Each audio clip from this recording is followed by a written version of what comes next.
What's up, English 101? Anthony Schaefer here with a question for you. Have any of you actually ever seen a ghost? Whether your answer is yes or if it's no, Sharon Bagley has some interesting information for us in a 2007 Newsweek article titled The Ghost We Think We See. So, have you ever wondered why we may be seeing the things that we're seeing? There could be scientific evidence that proves why we are. We're going to dive into that in a little bit.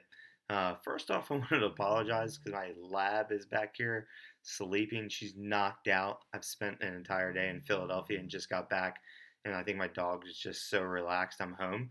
She's just passed out on the floor. So if you hear snoring, that's her. She's knocked down back here, and I'll actually show you a picture. So she's right back there, just kind of knocked out. So anyway, figure you guys get a kick out of that.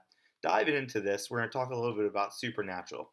So supernatural is, by definition, things that cannot be explained by physics or biology.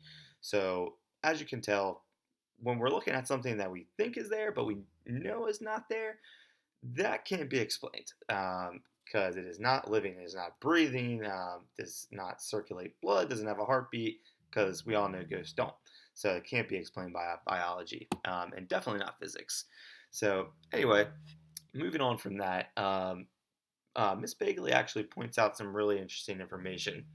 Uh, the brain. So, how it has a habit of taking messy patterns and creating them into something that, um, or creates something that's there. So, for instance, um, out of my personal experience, when I lay, say, on a hill or whatever on the ground, the beach, what have you, and I look up in the sky and I see a cloud and I say, oh wow, that looks like a dinosaur, or that looks like a pirate ship, or just like something like that. Especially when I was a kid, that's my brain taking random patterns and putting them together and creating something of that. So essentially, what Miss Bagley is explaining is the same thing, which we may be seeing in the night. So things that we normally see during the day we were unfamiliar with at night because things are dark, or maybe we're in a new place or whatnot. I've been in that situation plenty of times too, where things have been moved and I'm like looking at it and I'm like, whoa, what is that? I don't remember anything being there. That's freaky. It looks like a dude. It's taken a shape and my brain is creating patterns and creating something of that. So sure, we all have been there before, especially in the middle of the night, 2, 3 a.m., getting up and going to the bathroom. It certainly can happen a lot. So those things that go bump in the night could actually just be our brain playing tricks on us and taking those patterns and creating something of them, especially depending on what we think we're actually seeing. So that definitely plays a role in it too. So uh, going into the next part is the bread and butter of the article, which I can totally agree with because I completely agree with science. I am a medical student. I've been a paramedic for quite some time, so I always believe that there's science behind everything. Yeah, whether you agree or disagree, that's fine. I completely agree with Miss Bagley when she talks about dopamine. Dopamine is a neurotransmitter. It's actually released from the brain, and when it's stimulated to technically reward ourselves, to let us know that what we're doing, we're experiencing joy, we're experiencing happiness, and we get a lot of emotion from that as well. So funny story is they did a study where they took people who were skeptics that don't believe in ghosts, and they actually took people who do believe in ghosts. And funny, they gave small doses of dopamine to both groups. They had like scrambled words, scrambled pictures of faces, and ultimately, to make a long story short, the skeptics were thinking that the scrambled words and the scrambled faces were actual faces, whereas the people who believed in ghosts were like half and half essentially. So they were making up things that with the scrambled words and scrambled faces, and also they were recognizing the faces as well. So that weren't scrambled. So yeah, so I thought that was pretty interesting that the skeptics, normally would be able to point something like that out. But with the dopamine administered, they definitely had a change of thought.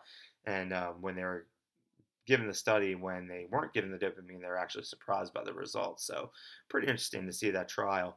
Um, but anyhow, going on with what the article is about, it's essentially just bringing awareness to why we may be experiencing these things that go bump in the night.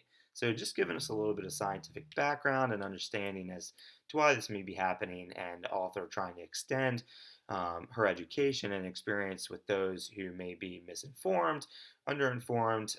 Don't necessarily think it's to change everybody's thoughts, because we're all certainly entitled to our own opinions. But just out there, I think for information, you just like let it soak in and do what you want with it. I find it very interesting, and got great joy out of reading the article. So I think you guys should too. So hopefully you like the video. Um, Going on from this, I think that anything that I would change from it was probably just adding a little bit more information. I know with the video we're a little cut short. Not going to drag on about that, but as far as the article, if you were to read it, I think you would probably agree that there needs to be a little bit more evidence in there, which I think she was trying to be a little light on anyway, because hence her voice in this wasn't to necessarily change anybody's mind. It was just to extend the information and just the results that she had from trials, and to explain, these reasonings why we may be seeing these figures in the middle of the night. So I've certainly been there. I've been up in the middle of the night and have seen it. So certainly refreshing to know maybe what could be the cause of that, and maybe that brings you some relief too. So the next time you're up in the middle of the night, you'll be able to think back on this video and the article with the information I shared, and Miss Bagley, so to help you calm down maybe. So.